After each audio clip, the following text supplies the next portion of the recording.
Hi, everyone, and welcome to another episode of KP Talks. I'm here with Viridian and Sam Tuell. Hi, guys. Howdy. Hello. And we're here. We're going to talk a little bit about nationals, what we thought the best decks were for the format, what we played, just our thoughts. And then also, I asked earlier this week about, I was doing a Q&A and just on my Facebook page, on the KP Talks Facebook page, asked for people who had questions to post them on there, and we're gonna go through some of those and answer as well. So, but just to start things off, I guess we should just go through what we played. I guess I'll start. I started with Knights and Lightning Water Monsters. Actually, all three of us played Lightning Water Monsters. Yep. um, Yep. best deck in format? Question mark? Maybe. Most It fun does deck have a in lot format? of yeah, it has a lot of advantages for sure, right? You get to draw a lot of cards. Yeah, and it's a low curve. Yeah. And then I picked Knights because I was winning a lot with it, but I almost last second. So this was the first time in a long time that I've taken more than two decks, or the correct amount of decks, I should say, to a tournament. I was about to last second change to Mono Earth, but my good friend Verdian told me I should just stick with Knights, and it worked out. But yeah, Verdian, what was your other deck?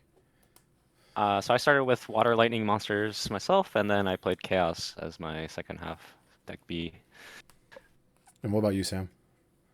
And I also took the Water Lightning Monsters, and then deck 2 was Warrior of Light 7. Were you Notab no notably, hold Barts, up, right? notably. Yeah, Oh, no Barts, sorry. right? No Barts, yeah. Yeah. No Crystal Package. Sorry, notably, I convinced both of these guys to not play Mono Earth the night before. Yeah, I was about to say when we were talking about Mono Earth, when you almost were playing it the night before, I was playing it. Help convince myself also out of it. Just a little too much, even in like some of the higher rolled games with Mono Earth, it still was not like fully sealing the deal against some of these top tier decks. So uh, that's just not a spot I really wanted to be. A lot of other decks in the format feel like if they're doing their really, really broken thing and they hit on all cylinders, they kind of can't be stopped. But Mono Earth does feel like sometimes it can be stopped. It takes like an extra turn. It has a few gaps in the armor. Yeah, I agree with that. However, so on Monday, uh, I played some games against these fine gentlemen and Lopez as well, and I just had a giant lose streak on Knights, and Lopez has been playing a ton of Earth, and then also Hunter won with it in Japan recently. And basically, when I played Lopez, I played I think it was like 7 or 8 games of Knights versus Earth, and I think I won one, and it was the one I had a Laswell. So it felt like it was Laswell or bust. And then we even swapped. Like I played the Earth side of it, and Knights was still losing, and that was just like super convincing me. I thought Knights was favored against Earth, but like the more and more I played, the less I thought that Knights was favored. So that's why I was second guessing myself for so long, and I had a feeling like I knew Earth was going to be there, so I didn't want to have two decks that lost to Earth. But I actually played it 3 times and it worked out. So sometimes lucky, I guess. I don't know. Yeah, I definitely feel like one of the things that we've kind of conventionally believed is because Earth has some of that monster hate, specifically against like Water Lightning, it has been like preferably pretty good, but like it it does put a lot of onus on the Earth player to be able to answer it. And we definitely are in kind of a format of kind of make them have it a lot of times. Yeah. And while you can make them have it, Shantoto not or nine at a limit break all the time, they still only get one of it. And if you are like you were playing the 3 drop Lev, that's another thing to consider. And also, like they have to kind of pull the trigger on it like very early, because everything's a threat. So Yeah. I kind of it's got lucky in a sense that some of my Earth opponents stumbled and had to Luso early, so that means they can't Shentoto LB anymore. So that definitely helped out a lot in my Water Lightning matchups because then it was just Neo X Death. So Yeah, yeah, they could Neo X Death and Miss Dragon, but like Start whole hand. it's yeah, that's everything. But I mean, that can still just win them the game too. I don't know. I did win a game yeah, with Sephiroth, which was awesome. So One that's of the pretty sick. reasons why I wanted you guys to play not Mono Earth is because I know you guys both like being proactive, and I don't think I could handle KP being like, "Oh my God, I drew only backups and I lost." or I Like drew only up one to, backup and or lost or I only drew something. one backup and lost. I was like, "He's gonna say this. Just play nice, bro. You can play Leo. It's fine." Yeah, definite props to you for being on both of us about not playing that deck. And I think the biggest thing for me personally, rather than KP, I know KP hates playing backups, but for me, I like playing backups, but definitely just feeling like I kind of had a stake in the game. Because if you are just sitting there building up your backups, that this happened in a couple of our playtest games on that Friday, where it's like, oh, cool, I'm on like turn 2 or 3 with 5 backups, but like, what am I doing?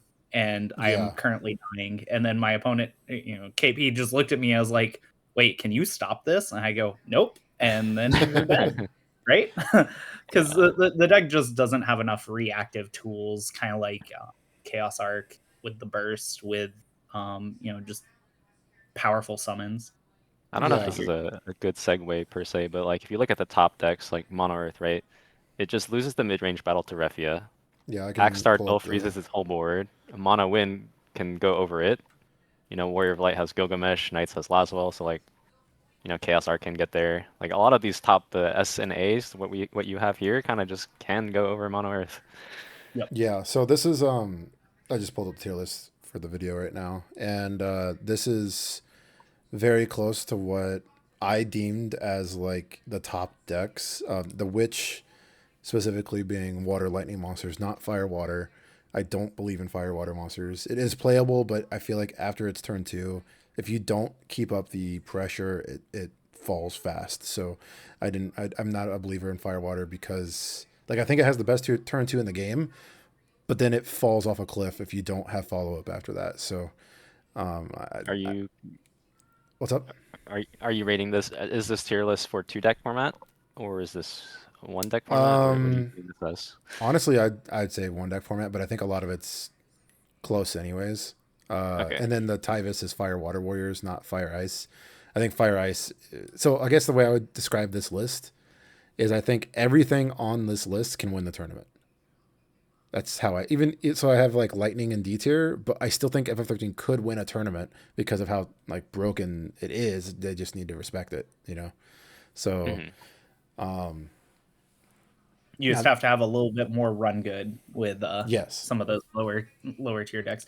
I mean, yeah, yeah, and I think the Tyvis is like also a good mention of like both one deck and two deck, whereas like in one deck format, right, like you get the option of just full power warriors. You're not trying to make any concessions.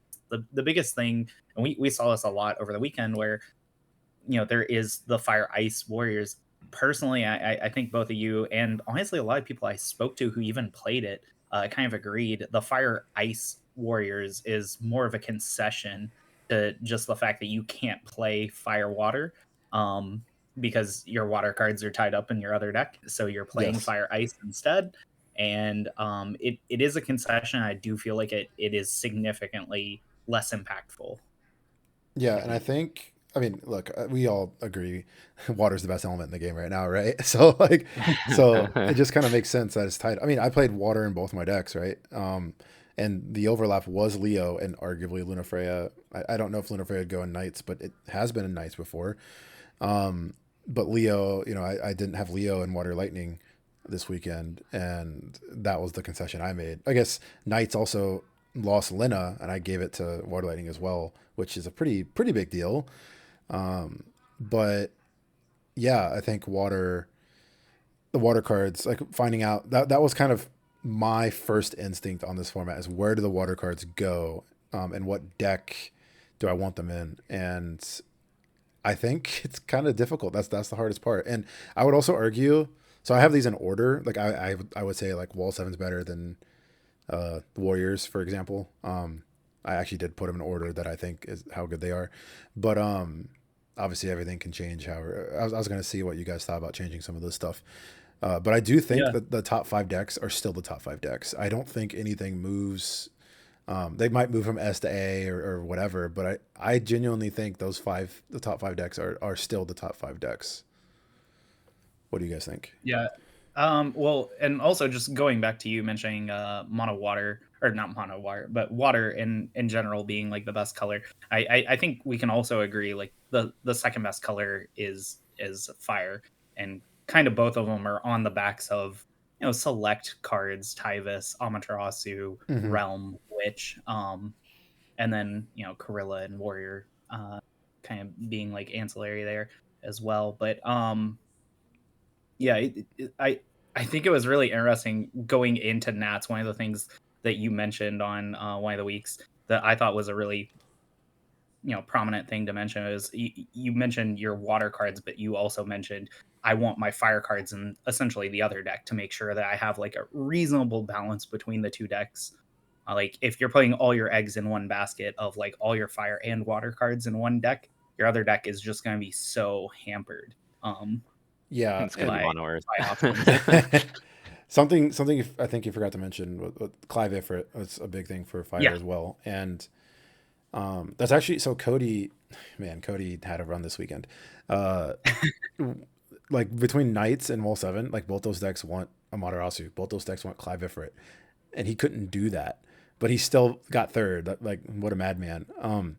And that's like an example. So I almost joined the Viridian Club here and played Chark and Water Lightning because I also still I don't know if I 100% agree with this, but I still think it's really good. Like Une, I made a declaration that Une is the best card in the format. It's still pretty freaking good, but the best answer to it, in my opinion, is Clive Ifrit. So, or like, I don't know, there's some other niche answers. Like that's why I put Behemoth and Water Lightning because it was a niche answer that worked. Um, but like having Clive Ifrit in one deck and then most of the water cards in the other deck is kind of where I landed and wanted to land. And if it wasn't that, then I wanted Une somewhere in that mix. And I know like Viridian's deck, both of his decks, it kind of separated the water cards, but also like Chark doesn't need Leo, like that's totally fine. So it just made sense to Yeah, have that go over to Water Lightning. How did you deal with the yeah. separation of water cards, Viridian? That was actually very easy. I make this joke that like I just had both decks sleeved up, but I actually kind of just had both decks sleeved up, and there was not really any concessions I had to make. Like I was happy to not play Leo in Chaos because if you're playing Leo in Chaos Arc, you're really just using it as a blocker. Trading one non-dark card for another non-dark card, like half your deck is bad, so it really doesn't matter. You're just like putting a body on the board. So yeah, for me it was very easy just to play Water Earth and Water Lightning. They're just completely separate. If I had to argue against that, I think the only concession is Siren, maybe. Oh, that's true. I did concede Siren. That's But fair. it makes sense for it to go in Chark, of course. So Yeah. I mean, look, the only time I played Siren in this tournament, I flipped the monster or a forward against you. So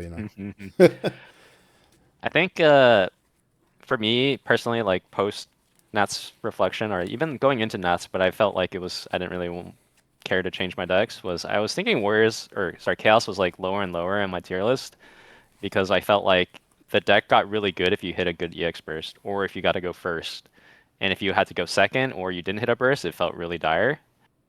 Um, so that's why I kind of rate it lower now post the tournament, even going into the tournament. Whereas I thought Water Lightning was just better and better. Every game was so smooth. If you bricked, you just got to play cards that drew cards. It was pretty nice. what about you, Sam? Because like, where did your Leo end up? I'm assuming with Wall Seven because 3 costs for X Star. Redrop. Yeah. Yeah. Yeah, exactly. Yeah, so that and Cloud were my two concessions. Cloud's not the most important for Wool 7 due to the fact that, a lot of times you don't end up with Lightning. I didn't really focus that much on it in my build. The biggest thing that I had in my Wool 7 build that absolutely made just massive waves in a lot of my games was the Y'shtola. either cheating it out with a Sylvester or actually just playing it off of a Wolf 4, both of which are just very, very good, kind of letting you dictate how the game goes. And when you are a very, very proactive and angry deck like that, it feels real good. But Leo definitely had to go with that deck. It just works too well with Axstar and everything else. The Water Lightning definitely did need a little bit more removal, making sure it kind of didn't get suckered out with anything with putting the Cloud in there. Yeah, and I So that was noticed really the only concessions I had to make between the two. this is a similar concession but different. Cody had Cloud in his 7 and Victoria in his Knights, and it actually ended up mattering in our match, like because he didn't have the purple card for Cloud, and he's trying to Victoria my Witch, which I expected. Like I knew he didn't have Victoria, but I expected him to have the purple card for Cloud because you don't expect Witch to live like a turn, it just doesn't happen. But in that kind of scenario, it's like, oh, you in a normal 1-on-1, you would instantly have that removal spell, but he didn't. So it's sometimes those concessions end up mattering. So, what about this tier list? Do you guys still think the top 5 decks are the top 5 decks? Do you think it's not 5? Do you think it's 4 or 3? What do you think? Or how would you go about moving any of this? I'll Well, I guess go. I can go first. So I think my ratings of this tier list like differs a lot if it's 1 deck versus 2 deck.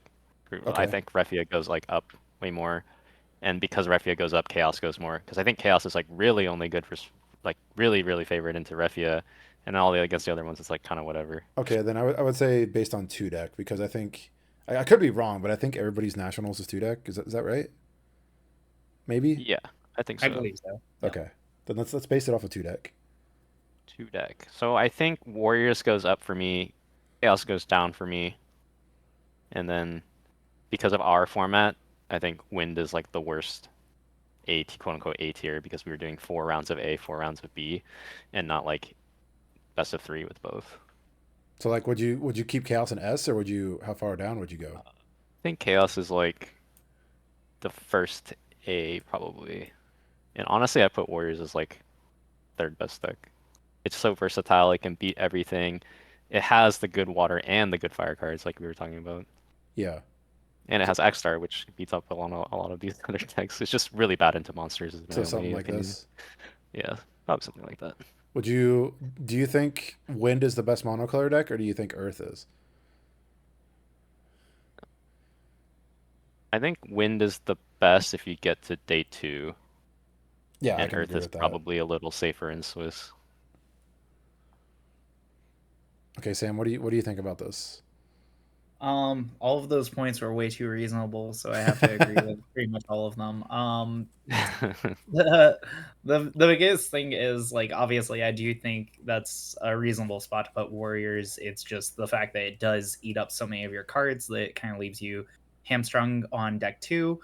Out Yeah, of like these options, what do you do if you play Warriors? You have to play like I, Earth or Wind, right? Play Earth. you can Yeah, play you play Earth or Wind. Chaos Arc, you can play Earth or Wind, you can play Yeah. Turbo Boss, and Yep.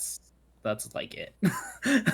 You can play Dragoons, which then we're reaching into C tier, right? Like you are not allowed to play another A tier deck other than Chaos Arc or Mono Wind, which, like Viridian mentioned, I mean, we didn't see any make day 2 because I think it was too tough. I brought Mono Wind with me to Nats.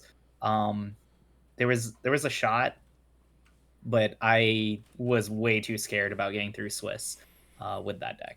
And Yeah. honestly, in my final like knockout matches, it would not have helped me. Against UKP, it would not have been any better against either of your decks. I don't really think. Maybe a little bit against Water Lightning, but Just because of the aggression. yeah, but it, you know, the bigger thing is I don't think I would have gotten there. And then my knockout match against Andy in losers bracket, he played knights and he turn 1 4 forwards. Uh, I don't think I'm recovering him being on the play for forwarding me Sure. uh, with mono wind. So I don't think it would have changed anything for me, and It, that's saying even if I had gotten to top cut. it looks like Marcus and Ten, who are fifth and sixth, who are also qualified for Worlds now, they were both playing Warriors, and one of them played Mono Earth with it, and one of them played Dragoons with it. Yeah, Yep. Kind of like we talked about. Yeah. Yeah. yeah. Yep. Yeah, I think Um, both of those decks are, very, very good. It's just I do think they are a little lower on this tier list. what do you guys think about Mono Water? Because I know some of our friends over the sea love Mono Water right now, and I just think like we're talking Mono Water monsters here, in my opinion, and I just think Lightning Water monsters is the best monster deck there is right now. So So if you play mono water and your opponent like plays Laswell really fast, like you literally can't do anything, or like a Mog 6. Whereas if you play lightning water, you have like Kuja backup, you have Ixion, you have Cloud. EX burst to like Cloud. clear the way with Odin's, and like the fact that you can't do anything against some of these cards that try to stifle your strategy just really turns me off of the deck. I Yeah. think your benefits for being mono are not outweighed by all of the lightning that you're missing out on. Like the lightning cards are very powerful. Two drop lightning is an absolute house of a card. Yeah, it is. Too Um, creatively lethal, it's very fun. I also did see yeah. There's so many different ways to make lethal with that lightning. I also did see a decent amount of mono ice at the event. What do you guys think about that deck? And okay, so we're talking about two deck, but also do you think it's got a place with one deck even? So I Um, played against a mono ice. I played against Karan, I believe in round 6 or 7. But he was on mono ice chaos arc, little bit different. I had wool 7 into it, and I just kind of forced the aggression. Even with him being a chaos arc deck, obviously he didn't get his chaos or arc. But that's kind of the downside of the deck is I don't think there's a ton of ways of kind of like filtering those cards into hand. I did not look over his list entirely, but I don't know how many options he has to be able to respond to like that early aggression. I mean, obviously he has the primals and other options, or yeah, to like prime into stuff like with Jill and Shiva, but it unfortunately just wasn't enough. I was able to aggro him out very quickly. Hmm. He didn't have a particularly great game there, so it wasn't super representative. But I do think mono ice in general, um, in times I've seen it recently, it feels both soft to like very very aggressive decks and kind of super late gamey decks. Like obviously mono wind, I feel like would just kind of eat it alive. yeah, it has the problem where it's like it has certain some strategies and you need to like draw the right half of the strategy against like the right deck you're playing against. But it also has low EX burst count and low ways of board wiping. Yeah, I almost feel Mm. like if you're not an aggressive deck, you kind of have to have EX bursts. Yeah. Like you can kind of get bailed out being an aggressive deck and not having bursts, but like if you're not aggressive and you don't have bursts, that seems like a high risk deck selection. Yeah. Okay. I'm gonna go to the Q&A portion, but I think I kind of agree with a lot. Maybe Wind would go down to like first B or something, but I think Especially in like a two deck format, I do think win goes down just because like good luck getting through Swiss. yeah, But even in Top Cut, like I don't think I ever beat like Cody playing the two decks he's playing if one of my decks is mono Wind. wind, Yeah. you know. I just want to say one last thing too is like at least when I talked about the tournament with you, KP, is that we don't know what like was good. Like the format seemed pretty wide. Like all these decks are pretty good. Like we put all these decks here because they're playable. Like it's hard to make a win list or like it's hard to know what you think like are the most played decks because I had no idea personally. Like maybe for Europe or Australia or Japan, like they can play Mono Earth and specifically target some of these decks, or like Mono Wind and specifically target these decks.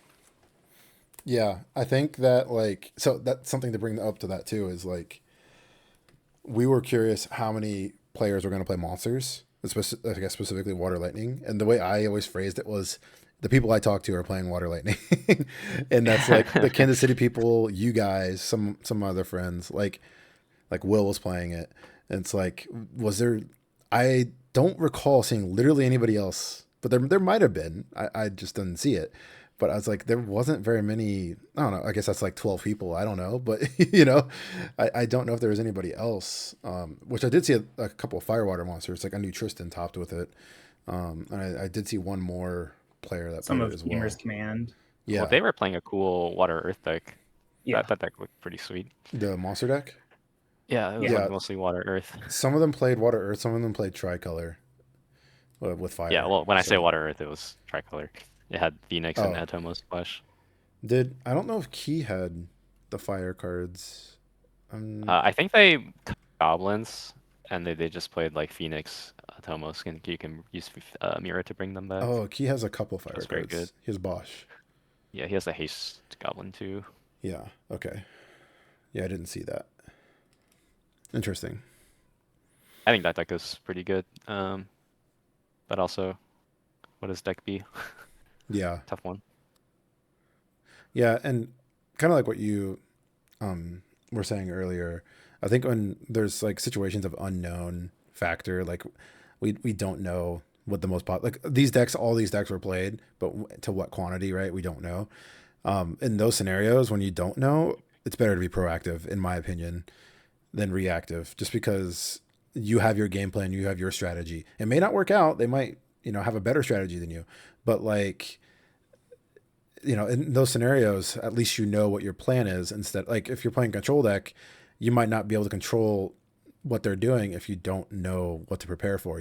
So a little bit riskier. Which also, because of that, more kudos to you because you played a control deck. And I mean, does this make you the best control player? I don't know. You made it work. So okay, let's go to this real quick. All right.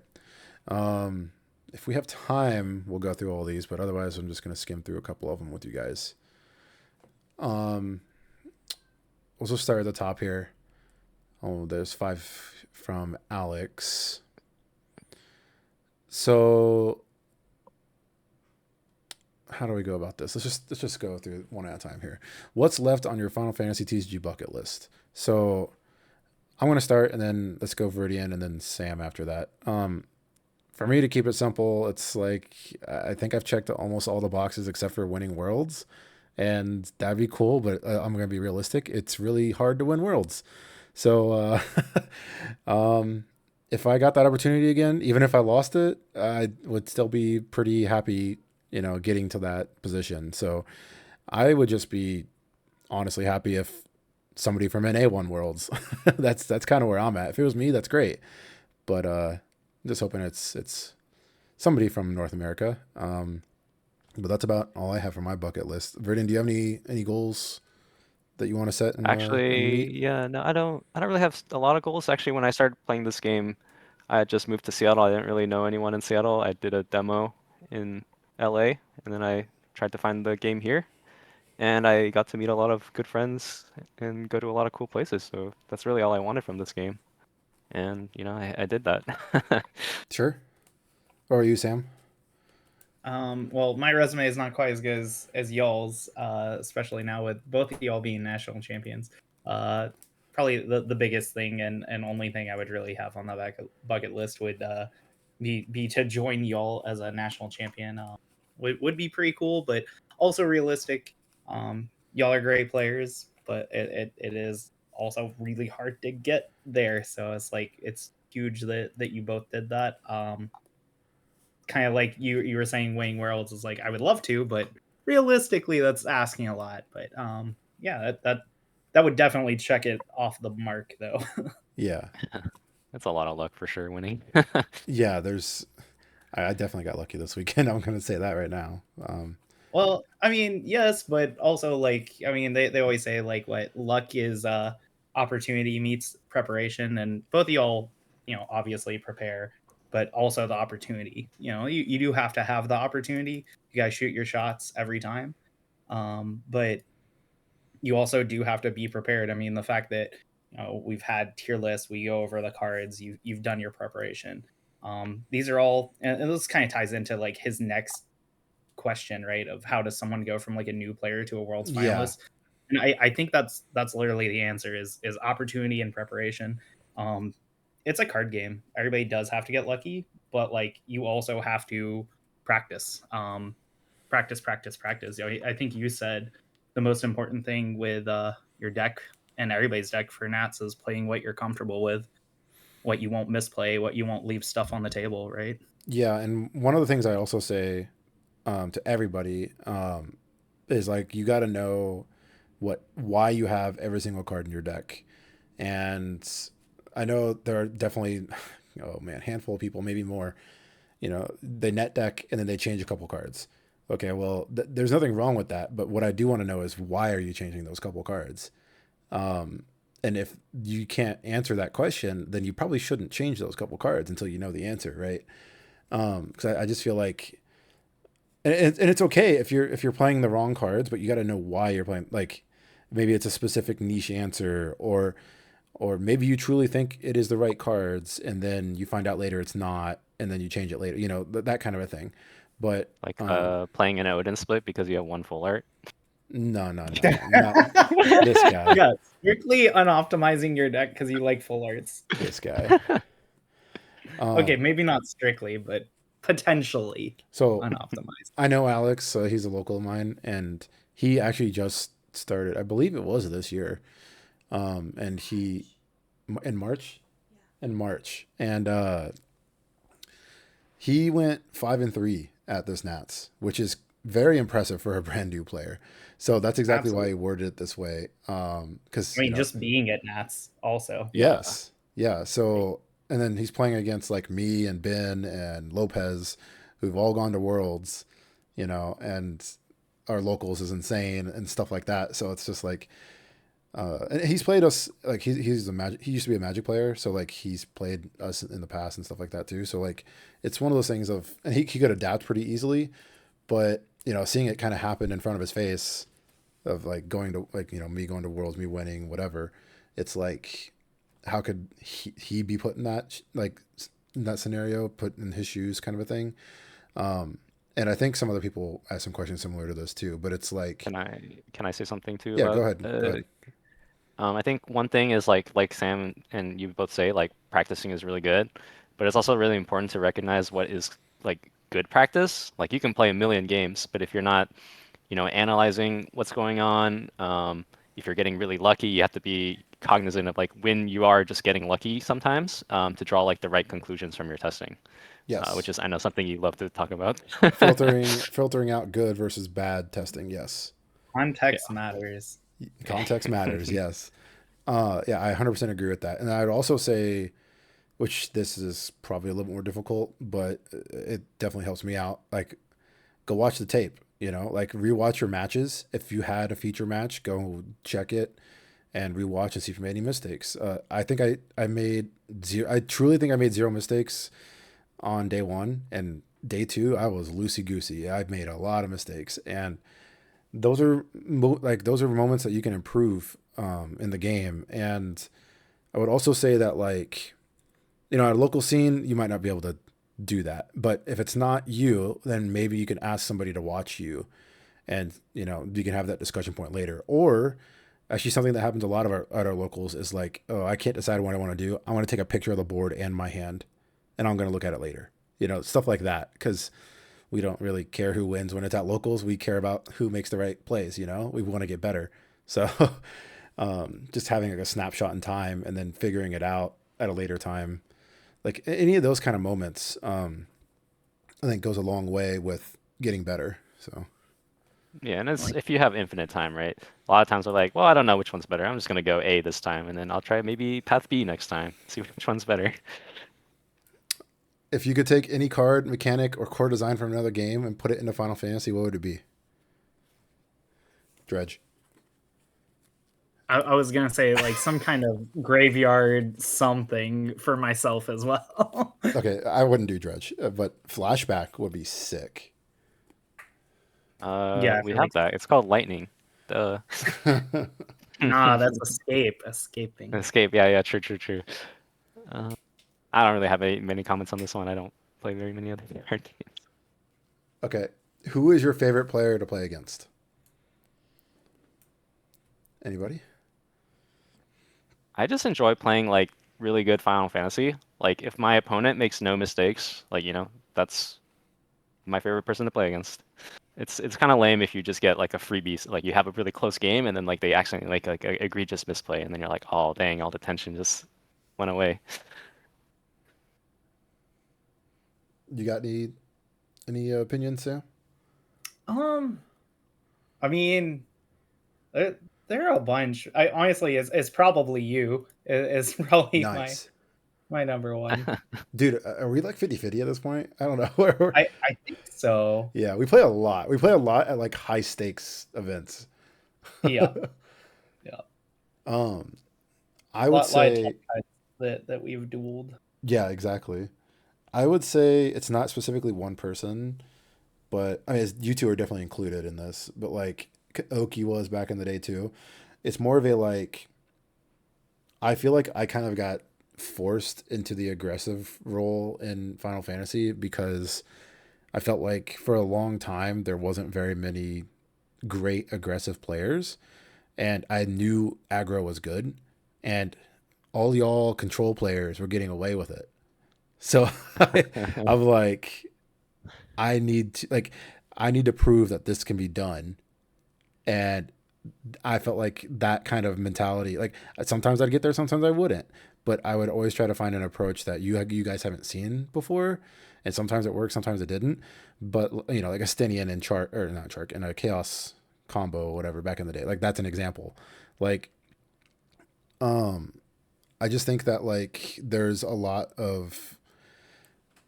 to explore in aggressive strategies still, even to this day, and um, not very many players. I mean, look, some people just don't like playing aggressive strategies, right? And that's totally fine. But I also think that like when it's less represented, that's when more mid range and control shows up and can take over the game, which that's fine. It's just I just like challenging the control players because I think usually in that environment, control players are kind of more favored.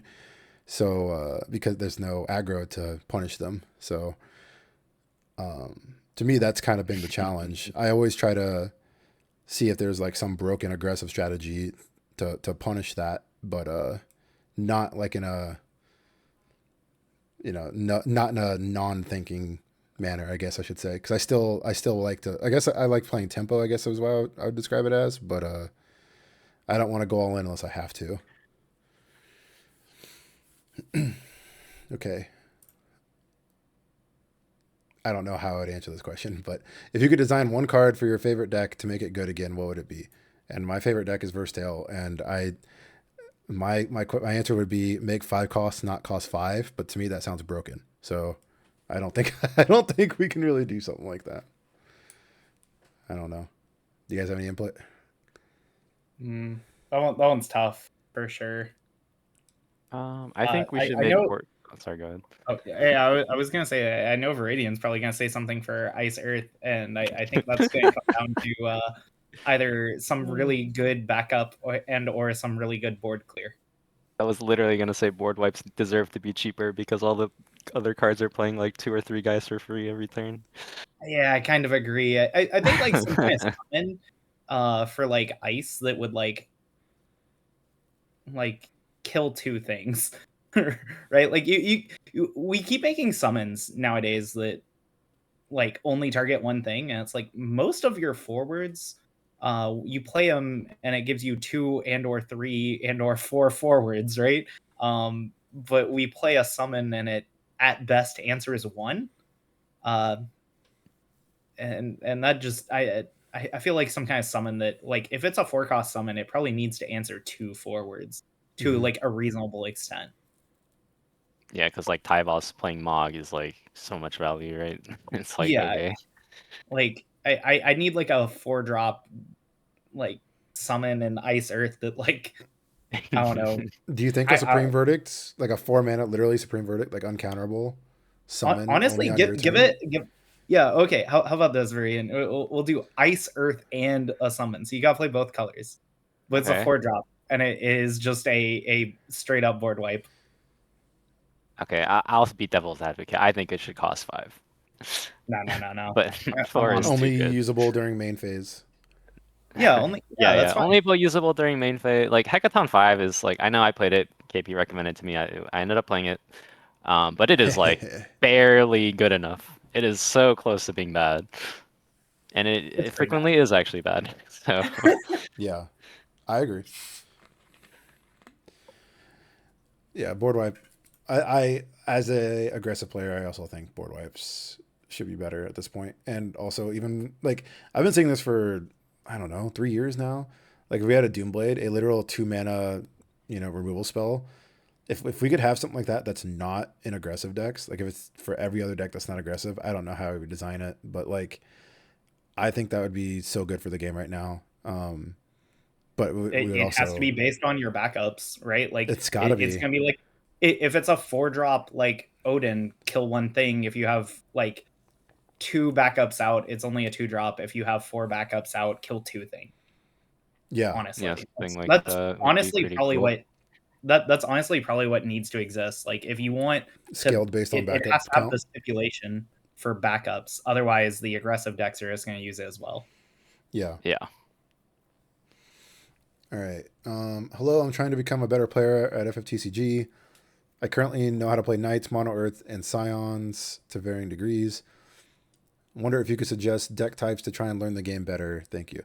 To me, I think a good place to learn, well, a good place to start is to learn any of the monocolor decks. And I think Earth and Water are probably the two best to start with because card selection and drawing cards and there's a lot of synergy with both mono earth and mono wind or not wind mono water that like you can also be very flexible. But what do you guys think?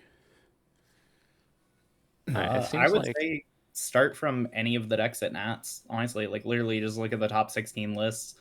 Um, don't like build duplicates, but like build each one of those and just kind of like rotate between them. I think different people kind of work in different ways. Some people really benefit from like sticking with the same thing and like grinding it to 100%. I personally find a lot of success in kind of rotating around and kind of seeing everything from every different angle.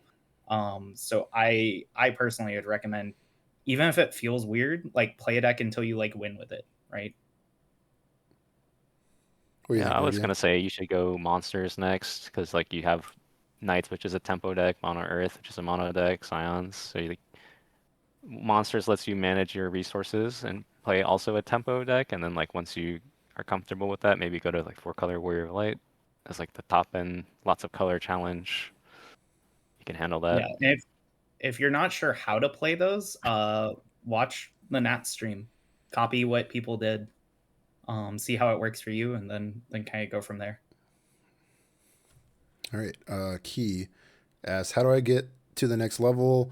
My progression went from not making Nats 2023 to Nats bottom 50 in 2024. How many? There's like 100 and I don't remember how many people. There's 100 something though in 2024. Yeah. To whatever rank I was in 2025. I don't remember where he ended, but it was top 16 for Top sure. It was 16, nice. quite nice for Yeah. sure. What do the top players do differently from the average player? We talked a little bit about this just in general, I feel like. And also, like, Key, you've listed progression here by a lot. So, like, Yeah. you've done really well over the years, just throwing that out there. And I understand to me seems like somebody who's maybe disappointed in their result. But the way I've always looked at these kind of tournaments is there can only be one winner, right? And it also depends on like how the tournament ends up. Like, I mean, here's an example is like something that has been going around between some of our friends, like Tawa, right? Tawa qualified through last chance qualifier, and then his round one was against Powell, and his round two was against Lopez. Like, what a start to the tournament, right? Like two heavy hitters, like that's already really tough. Which Tawa did end up losing to both of them, but it's also like you're not going to face like a hard tournament like that every single tournament. I feel like, so that kind of happens as well. But you also need to give yourself. I feel like give yourself a goal and just meet it over time. Um, and I'm not always saying like your goal should be, oh, win the tournament. Okay, that's like I said, at the end of the day, only one person can win the tournament. But to me, it's like give yourself. I've always made my goal: give yourself the best opportunity to win, and that's pretty vague, and that's vague on purpose because you can play a perfect game and still lose. But if you didn't make any mistakes, then to me that means you shouldn't be upset. Like you gave yourself the best chance to win, and that to me is good enough. I don't know if you guys have different goals or different mindsets and stuff like this, but to me, it's you got to set yourself a goal and give yourself a mindset of that's positive, and it's reinforcing that the effort you put in is going to be worth what you get out of it, and you also got to just realize that only so many people can make top four, first, second, things like that. So what, Verdian, what do you think about this? I mean, yeah, I agree. I'm happy as long as I'm okay with my deck, and then like if I make no misplays, I'm quite content. Um, no matter my end result. Um, I think one thing I would say as someone on the other end of it is like never assume that you are gonna lose just because you're sitting down against someone who's like you've heard their name of before, Like I don't want to, I don't. Some people have sat down next to me and they're like, "Oh, I'm playing against Ryan, like I lost." It's like, no, I mean we're still playing the same game. We all have the same access to cards. Like you gotta have some self-belief. It's like this is more of a mental thing than uh, like a card thing. You gotta believe that you can win. Yes, I can agree with that as well. What do you think, Sam? Yep. So kind of same as what you were saying. Like it is great that I mean, first off, did awesome with your progression. I played for 3 years, went from, not Nats to top 10. That's sick. But then also kind of actually on the opposite foot of the two of you. Uh One thing I think a lot of good players do kind of keep with them is like stay hungry.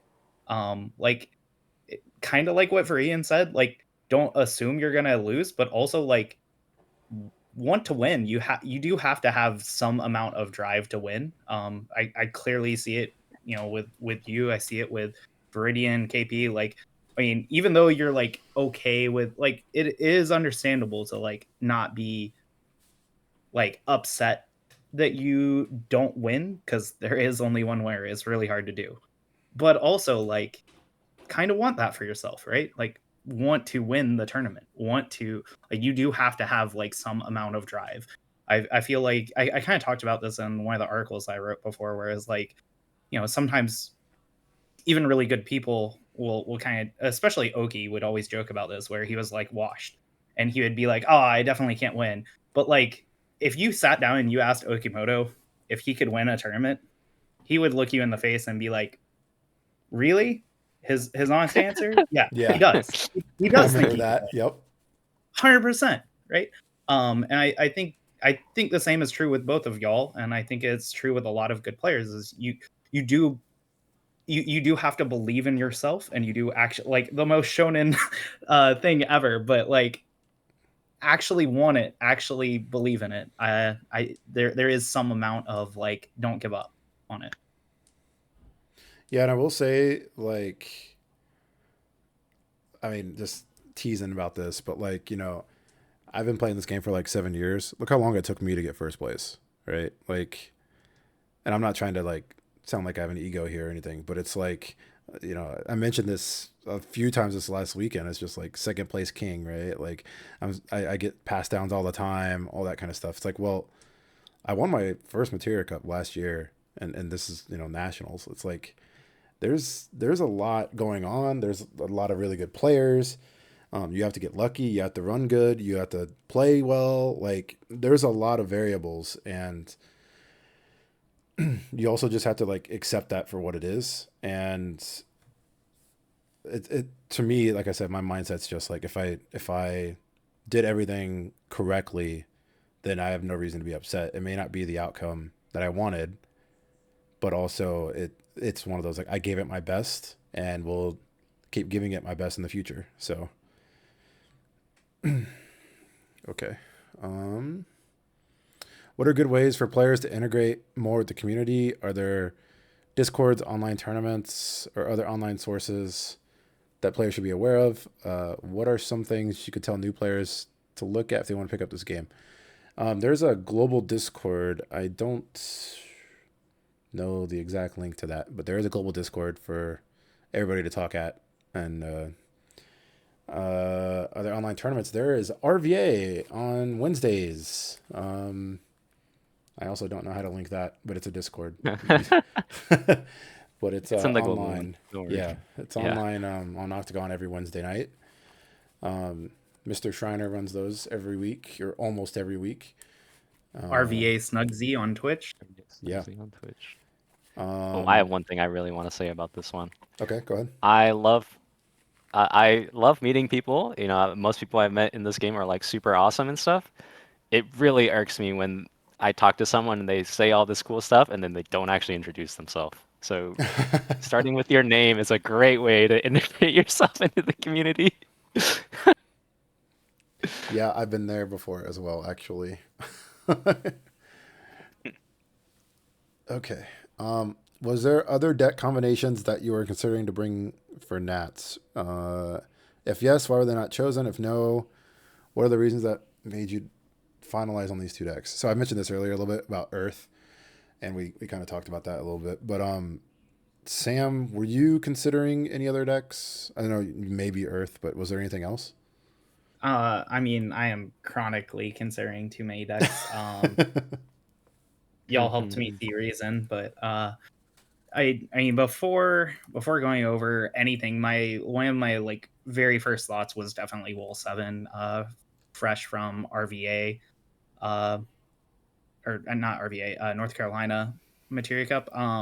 That deck was definitely on my mind, and I was really just looking for a deck B. So Chaos Arc was in the mix.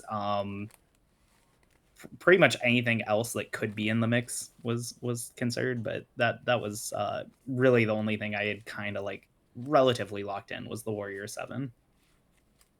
Okay, what about you, Verdian? Well, the advice I like to give people is just play two decks you're comfortable on, so that's kind of why I just audibled. I knew I was going to play Water Lightning or some monster deck because I think the interaction on my opponent's turn is too strong. And then just whatever on Chaos Arc. I did okay with it on Portland. So I just don't change what's not broken. Right. I guess we'll go back to this real quick. What are some things you would tell newer players to look at if they wanted to pick up the game? I think to me, that is very variable on do they know how to play Magic the Gathering? Because if they do, those skill sets transfer over to this game dramatically well. If they don't know how to play it, then I think it's going to be a little bit more of a learning curve. There's actually a few videos on YouTube about like how to learn how to play the game. But I think so. The way I got into this game was Lopez taught me how to play, and it was back in the day when mono is like Opus 3, 4, 5, with mono ice, and that kind of deck is like mono ice control. That kind of deck, it gave you opportunity to do stuff at every single moment of the game. So like the actual first question I asked Lopez was, when's the soonest opportunity I have priority on my opponent's turn? And then, it's like, oh, well, actually they have priority on until their main phase 1 and they do something. And even when they do something, sometimes it doesn't pass priority. So, which is kind of crazy at coming from Magic and hearing that. But I think that it really just depends on their background of gaming. But if it's like a brand new player, I'd probably just look up some YouTube videos. I know there's some players who have made like learn to or how to play in this game. I'll say the safe answer. You should tell them to go to pre-release. I found that most people are very friendly. It's a good time to play lower power formats. Sure. Get what you open. That is a good answer. Good answer. I'll give you the Cards look family cool. feud. Now that you say that, the newer players at pre-release always pull the best cards, even the signature cards and stuff like that. So you're That's just That's like, true. Goated luck. Have your new player open your packs. that's true. Is there an Uh, archetype? what Oh, go ahead. Oh, one other thing, I'll cycle back to like the first part of his question of like integrating with the community. I won't.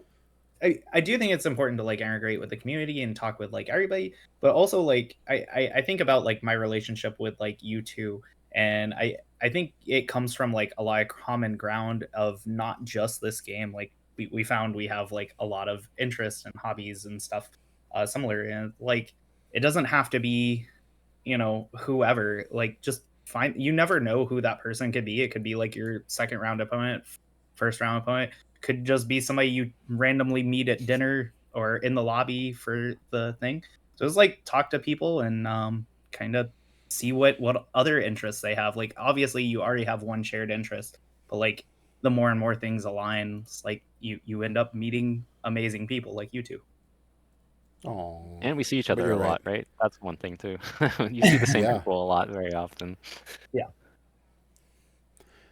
Is there an archetype that you wish would be included slash buffed? If so, which one and why? I already know Viridian's going to say Ice Earth, but Actually, I was gonna say Refugee. I think that archetype is chronically underplayed and oh dang. underpowered. No, I actually think a lot of this format is pretty balanced. But I will also say that it's, to me, it's getting to the stale point because we've been playing a lot of the same cards for like 2 years or so. There's still some innovation and there are some new decks still here and there, but I think that some two color pairings could use a little bit of help. I mean, even Ice Earth, but like, Fire Of Wind, for course, example, Fire Earth, um, ice water. Ice Water. Like, yeah, some of those I wish they had a little bit more um, tacked onto them because I feel like they're like they need some love, and that'd be cool to see new two color pairings uh, work out. What do you guys think? Yeah, I think multi, like very powerful multi-element cards of like some less shown pairings would definitely help push some of that, and I think that would be interesting. Agreed. Okay. Do you feel like you had a different mindset this year in day two of Nats that helped you get through what you had been personal? This is the O2. uh, or did you prepare differently for the event? I prepared very similarly to all the other times. And look, I definitely have harped on. It's like, oh, there's a curse, the O2 curse on day two, whatever. Actually, it's even deeper than that. The Nats that Lopez won, I also lost in the first round. I think that was single elim. I could be wrong. Um, but I have always had a losing record on day two of Nats, and that's kind of crazy to think about. But it doesn't change any way to me that I prepared because I still feel confident. I still feel like I did a lot of the similar like correct things. Um, and it just the way the cards fell are the way the cards fell. Like if I made a mistake, I tried to learn from it, which some of them I did. That's why I lost because I made a mistake. But I still prepared a lot of the same ways. I will also say that I try. This is an old Magic thing. So back in, oh man, Boomer KP coming out here. The God, I don't remember what year it was, but it was when like Magic had like Platinum, Pro level, a bunch of Pro levels, and you used to get buys depending on Planeswalker points and stuff like that. Anyways, I had two buys at Grand Prix. For those who don't know, Grand Prix you played 9 rounds on day one and 6 on day two, and then cut the top 8. So 15 rounds. They changed that a little bit later on, but we'll just go with that. And I had two buys at every Grand Prix. So I'd start on round 3 as 2-0. Well, my win percentage on that round was like 20%. It was dramatically low. And that's because I'd usually play against somebody who's played 2 rounds already. And I have played 0. That was my first round. And I just was not prepared. So like the way for me to fix that was to play some games, no matter what it is. Like didn't even have to be Magic; it could just be anything to get my brain going, to get like in the zone instead of just being cold. And I kind of transferred that from that point on to every game I played, including Final Fantasy, where it's like, don't let your brain be cold. Like, get it thinking, do whatever. Like, we don't do Judge Tower very much anymore, but that's an example of Viridian. Like, when Jeff would bring Judge Tower Mm, and we'd yeah. mess around with Judge Tower before the tournament starts, that got my brain going because I needed that jump start kind of a thing. So I guess in that way, I would prepare it a little bit differently. But I wouldn't want to go into the first round not in like a thinking mode or in the zone. So I guess that's something I would do differently. But yeah, I didn't really have a different mindset just going into any of it. It's just I guess the mindset I would say is like go one round at a time, and don't give up until it's over. Like keep pushing on, and always give it your best, kind of a thing. Do you guys have any stories or similarities to Nope. this? Um, okay, I'll be honest. I qualified for Worlds, so I did have a different mindset. I was very relaxed. I beat Silksong before I went to Nets. Uh, Not as prepared as you, and it kind of showed. Sure. Well, I will also say I was definitely way overstressed than I needed to be. Like I didn't really have much to prove, right? Like I was also qualified for Worlds as well, but like I still just had that mindset of I want to give it my best. But if it didn't work out, I still qualified. I was already qualified, But I don't know why. I was just so stressed out day one. I was so stressed, and then I was even stressed round one of day two. And then when I finally won and I broke the curse, quote unquote, that's when everything kind of like I was de-stressed. So I don't know. I just kind of like overthought it, and I didn't really need to. But I guess that was kind of my goal though, was to win one round of day two. That was literally my goal, and it happened. So Hey, you won the tournament, even better. yeah. Um. All right, last one. I'd love to hear your thought process behind decks chosen. Any card decisions that were unique to your ideas, and if those card choices were successful, congratulations on the success. I'm going to talk about Sid Waff because that is probably the biggest outlier here. Let me see if I can. I need to pull it up over here real quick. But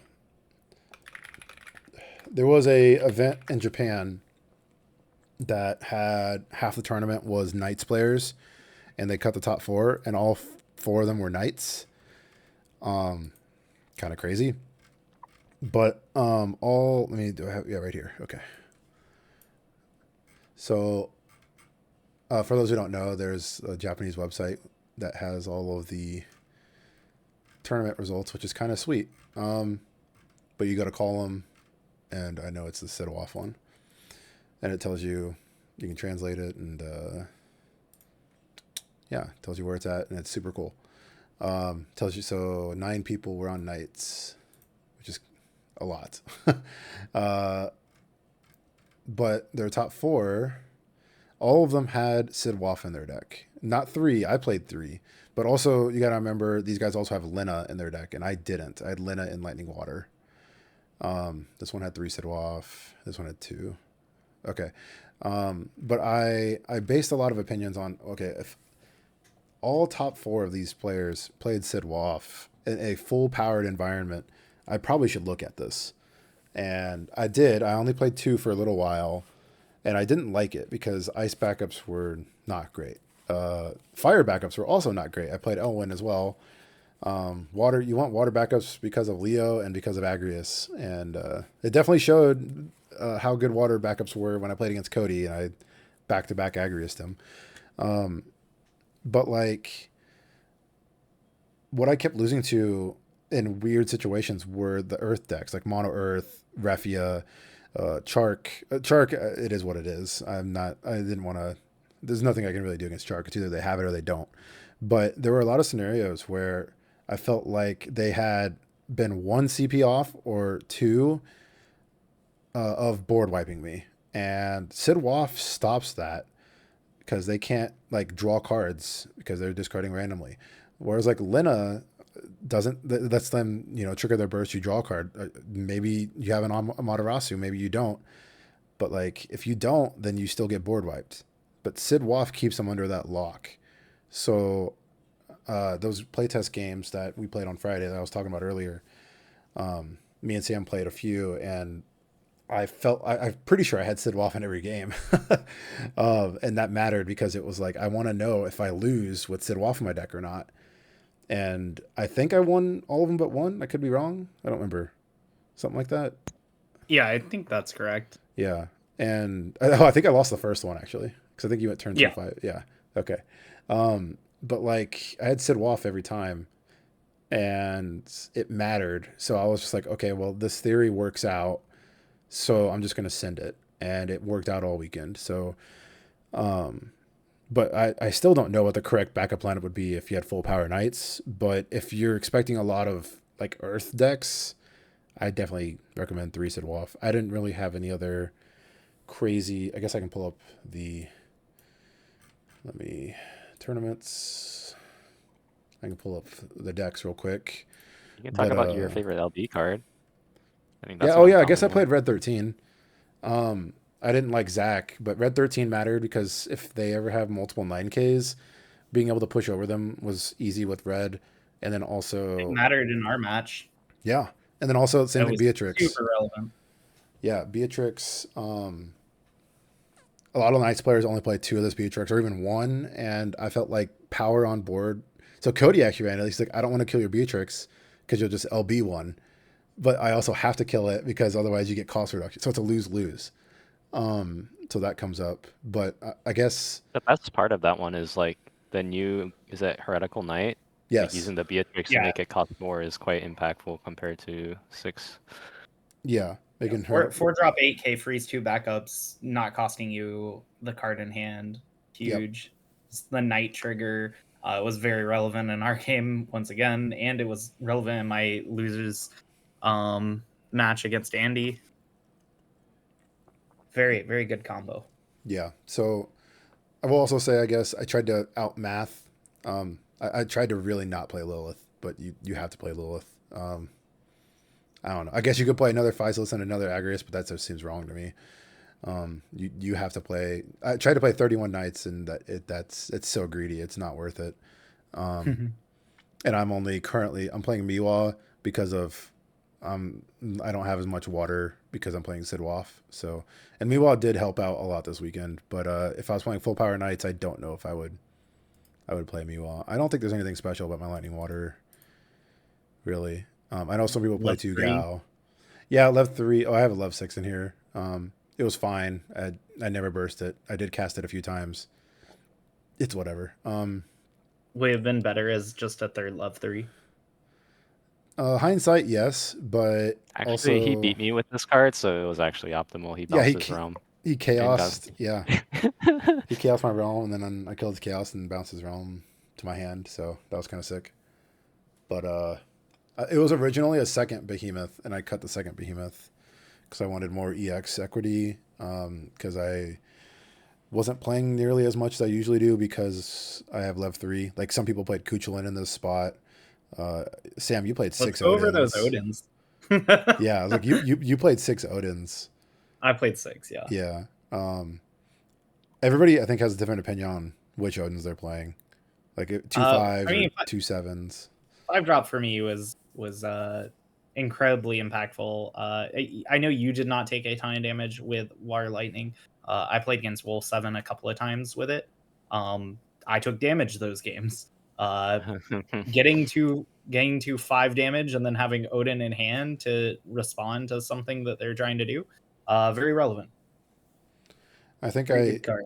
I used literally every single card except Calmia because I didn't play a mirror match, and Titus. I think that's it.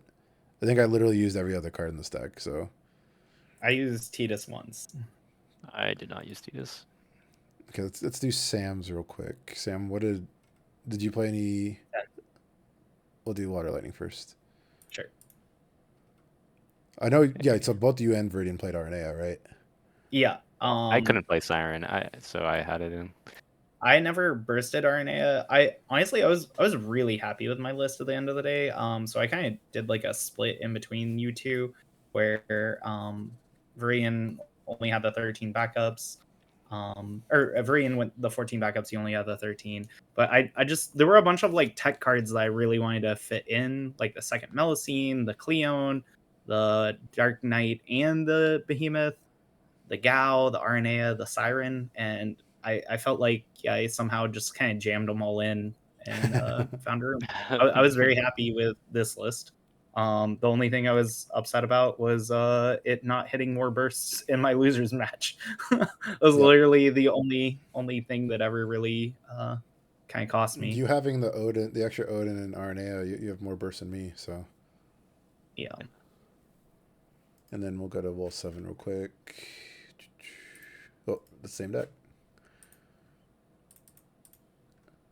This one was kind of the same thing. There were a bunch of like tech cards that we kind of mentioned. The one thing, I mean, it literally would have won me my match if I had had a third Ifrit against you. Yep. I it's unlucky and unlikely for that to happen. That was the only match where it ever happened, and it was at like a really bad spot. Because the deck plays so quick, you don't usually get both of them out of the deck that fast. I was very happy with this list. It was kind of the same thing where I had a bunch of tech cards that I kind of wanted to hit, and I felt like I hit them all. I feel like everything was kind of necessary. I don't know where the extra Ifrit would come from, but I do want that extra Ifrit. But Just cut another backup. especially You'll be fine. throwing off the 3-drop numbers is like a thing I didn't want to do. But I was very happy with this overall. You had brought up the point of the ward.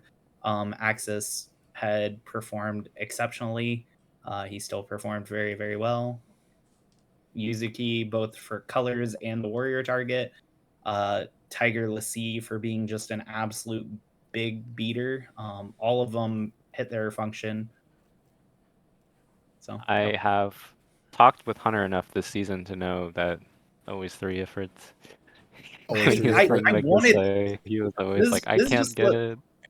this is just the deck that, right, like number wise, like I feel like it has to come from a non 3-drop, which means Tyvis, right? It's like Tyvis or Sylvester, and I just we can't afford A, less backups, and B, Tyvis was very impactful in a lot of games. So It's you, fine. Just cut an Amat, bro. Cody's like a 0. Honestly, unironically, actually, maybe some people do play 2 Amos in this deck. I'll say like that. actually that might have been the play. In hindsight, Amaterasu was not that relevant.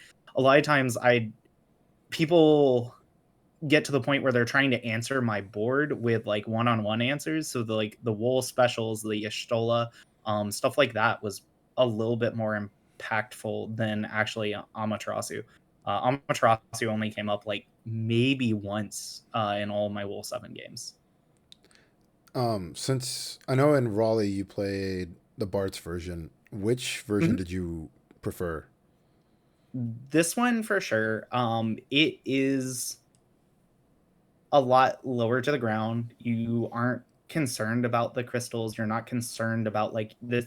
You don't have the backup game plan, but you also don't have the backup game plan. Your backup game plan is the Tyvus, which, like, when you don't have a backup game plan, you don't have to worry about a backup game plan. Your game plan is kill your opponent. Get in Right. there with Gilgamesh, get in there with Zeramus, Axstar if the board gets gummy. Clive Ifrit has definitely been an all-star, absolutely tore up so many matches. So I'm very big fan of all of those things. It just kind of rips through what your opponent's doing. Okay. Viridian, we'll start with your lightning water. Uh, You have yeah, I'm Ixion. That's greedy. something different from Yeah, I us. didn't like the night matchup, and I recognized the fact that if I played a mirror and they did have Siren because they had it in their deck, I didn't really have a super good out outside of Malboro, so I left one Ixion, one Chadley to search it. Um, and then yeah, I played RNA because I didn't have Siren. Yeah. Uh, I know we talked a little bit about this. If like the Sarah, King of Bermesia, double RNA, like if that was worth it, without Siren also, because you add a ton of bursts, and if RNA is that good, kind of a thing. But I think I remember you saying it's probably not worth it. yeah, she's good in like 1 out of 5 games, but like just I ended up playing her more than using her burst. Like when you play her and you're at damage 5, it's really good. It just doesn't happen most of the time. Yeah. Well, I also noticed both of you guys were on two Nyx, and I was on two Cloud instead. Do you? I use two Cloud a lot actually, because the first one got ammoed a lot, and then I just do it again. Um, but did you either of you use the second Nyx all tournament? I did not. I never. Oh, sorry, go ahead. Oh yeah, I was just saying. Unfortunately, I did not. I usually at most nixed once. Unfortunately. This is like kind of like one of the questions you brought up is like if like I like to aim for like who I think the best players are, or maybe like what the best decks are. So second Nyx and the monster mirrors are like really what he's there for. Mm-hmm. Didn't actually end up playing very many of them. Sure. So it didn't really come up.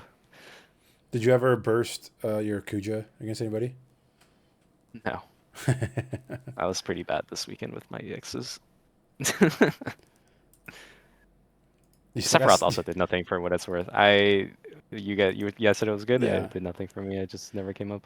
Yeah, I think it's literally just exactly for Mono Earth. I haven't played against anybody else besides Earth, and it's extremely narrow. But it's for those who don't know, you just basically play Sephiroth. It doles everything in play, and then you just attack with your monsters, your blue worms and your Melician, for the win. Kind of, you just set up a board state like that, and maybe you can bring back lightning to attack, stuff like that.